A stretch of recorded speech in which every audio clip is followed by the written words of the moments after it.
माफ़ी मांगने से कोई छोटा नहीं हो जाता। मेट्रो शहर दिल्ली में एक दिलचस्प परंतु झकझोर देने वाली घटना है। एक रईसज़ादे अमन से मोहल्ले भर के लोग परेशान थे। अमन एक अमीर और दबंग परिवार का लड़का था। उसकी सबसे बुरी आदत लड़कियों को छेड़ने की थी।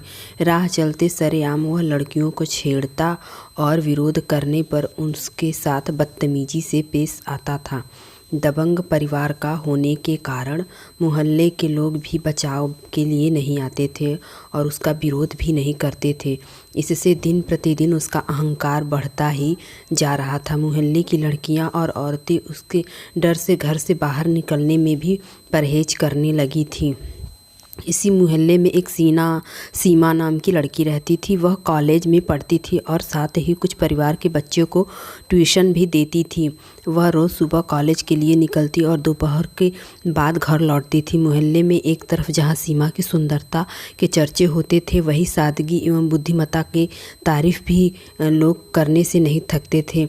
अपने स्वभाव के मुताबिक अमन पहले तो कई दिनों तक सीमा का पीछा करता रहा और संकेत में उसे छेड़ता रहा, परंतु जब सीमा ने कोई प्रत्युत्तर नहीं दिया तो गुस्से में उसने एक दिन कॉलेज से लौटते हुए उसका हाथ पकड़ लिया। अमन की इस हरकत से सीमा अवाक रह गई, परंतु इस दफ़ा भी उसने कोई प्रत्युत्तर नहीं दी। अमन की पकड़ से सीमा ने अपने आप को छुड़ाते हुए तेज़ी से घर की तरफ रुख कर लिया। कुछ दूर तक अमन भी उसके पीछे भागा, परंतु जल्दी ही सीमा एक गली की ओर मुड़कर अमन की नज़रों से ओझल हो गई और सीमा की इस हरकत से अमन काफ़ी नाराज़ था। उसके मन में सीमा को सबक सिखाने और की ठानी और अगले दिन उसका इंतज़ार करने लगा। अगले दिन सुबह सीमा गली के नुक्कड़ पर खड़ा होकर कॉलेज में जाने का इंतज़ार करने लगा, परंतु काफ़ी समय बीत जाने के बावजूद सीमा नहीं आई। फिर अमन ने सोचा कि शायद वह उसके डर से किसी और रास्ते से कॉलेज निकल गई होगी। तब अमन ने एक बार फिर अपने मन को समझाते हुए सीमा के कॉलेज से लौटने का इंतज़ार करना बेहतर समझा। आज अमन के सर पर सीमा को सबक सिखाने का जैसे भूत ही सवार हो गया था। वह किसी भी तरीके से आज सीमा को पूरे मोहल्ले के सामने जलील करना चाहता था। आखिर सीमा ने सरेआम उसकी बदहाशता को चुनौती दी थी। सबक सिखाने के लिए अमन अपने साथ मोहल्ले के और 3 टपोरियों को भी साथ लाया था, परंतु एक लंबे इंतज़ार के बाद भी सीमा वहाँ से नहीं गुजरी। सीमा के कॉलेज से आने का वक्त भी हो चुका था। अमन असमंजस में पड़ गया।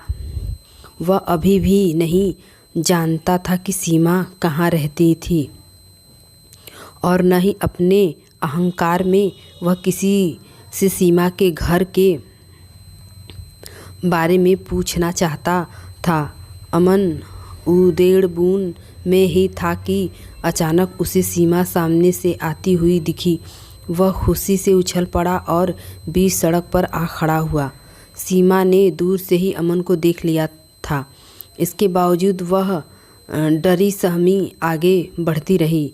रास्ता रोक खड़े अमन के नज़दीक आने पर वह रुक गई और बगल से निकलने की कोशिश करने लगी, परंतु अमन सीमा को आगे नहीं बढ़ने दे रहा था। रुक जाओ मेरी जान, इतनी भी क्या जल्दी नहीं होती, सीमा ने हिम्मत करते हुए कहा। मुझे जाने दो। कैसे जाने दूँ? जब से तुम्हें देखा है मेरी रातों की नींद हराम हो गई है। आखिर तुम मुझसे चाहते क्या हो? सीमा ने कहा। लो पूछ लो, आखिर आशिक क्या चाहता है? अमन ने अजीब लहजे से कहा। मुझे जाने दो, मैं बहुत बड़ी मुसीबत में हूँ। मुझसे टकराने पर सब लड़कियाँ ऐसे ही कहती हैं और बाद में मेरी बाहों में आने पर उसे मुसीबतों से छुटकारा मिल जाता है। तुम्हारी भी मुसीबत हर दूर हो जाएगी, बस बस एक बार मेरी बाहों में आ जाओ। सहजता से अमन का विरोध करते हुए कहती है सीमा, बस करो, मैं वैसी लड़की नहीं हूँ। मेरे रास्ते से हट जाओ और मुझे जाने दो। मैं एक गरीब लड़की हूँ। मेरे पापा बीमार है, डॉक्टर को बुलाने जा रही हूँ। सीमा ने हिम्मत करते हुए एक ही सांस में सारी बातें कह डाली।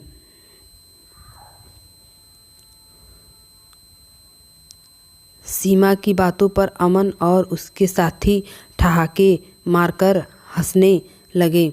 ऐसे ही बहाने बनाती हैं, सारी लड़कियां ऐसे ही बहाने बनाती हैं, मगर आज मैं नहीं मानने वाला।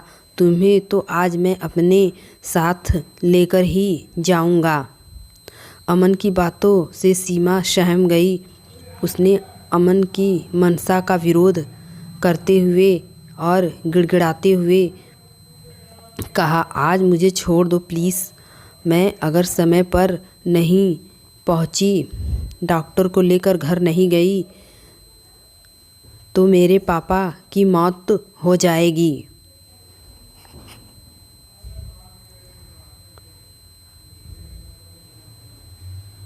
सीमा की बातों पर अमन ठिठका और धूर्तता दिखाते हुए बोला, मैं किसी डॉक्टर से कम हूँ क्या?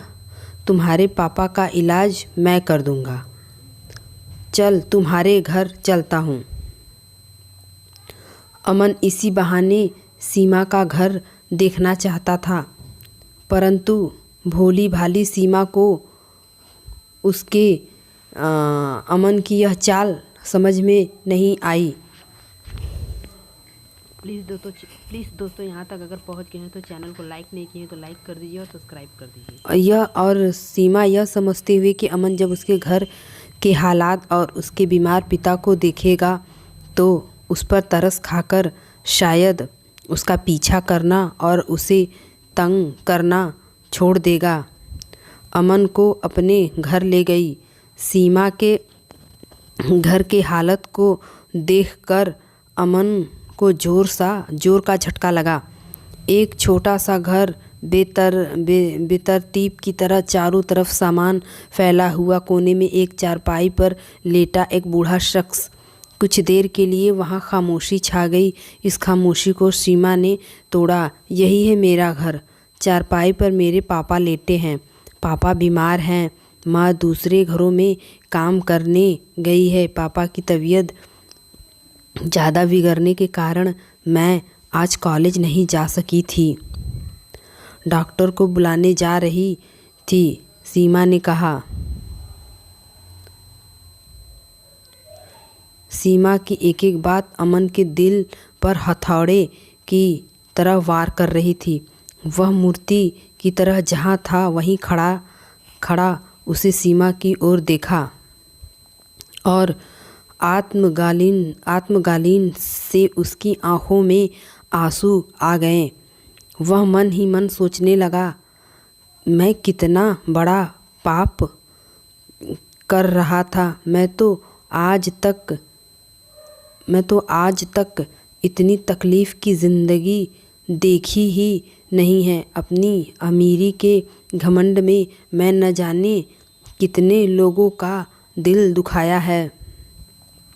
मुझे आज सीमा से माफ़ी मांगनी होगी और अब तक किए गए कर्मों के लिए मुझे पछतावा करना होगा। वह सीमा की ओर मुड़ा और हाथ जोड़ते हुए माफ़ी मांगने लगा। मुझे माफ़ कर दो बहन।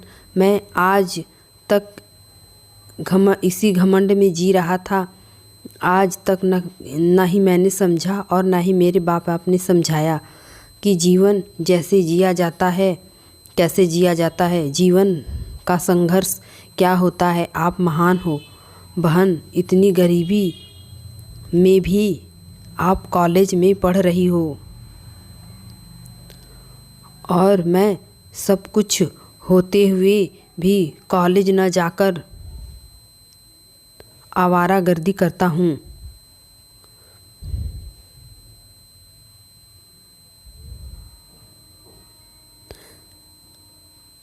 बहन, आपने सिर्फ न मेरी आंखें खोल दी हैं बल्कि जीने का एक रास्ता भी दिखा दिया है। आप यहीं रुको, मैं डॉक्टर को बुलाकर लाता हूँ और आज से एक नए जीवन की शुरुआत करता हूँ। सीमा कुछ कह पाती कि इससे पहले अमन यह कहते हुए अपने दोस्तों और अपने दोनों टपोरी दोस्तों के साथ वहाँ से तेज़ी से निकल पड़ा। तो दोस्तों, यह कहानी आपको कैसी लगी प्लीज़ हमें कमेंट बॉक्स में ज़रूर बताएं और चैनल को सब्सक्राइब और लाइक करना ना भूलें। बेल आइकन को प्रेस करें ताकि मेरी हर नोटिफिकेशन आप तक पहुंचती रहे। बाय दोस्तों, फिर मिलेंगे अगली नई किसी स्टोरी में।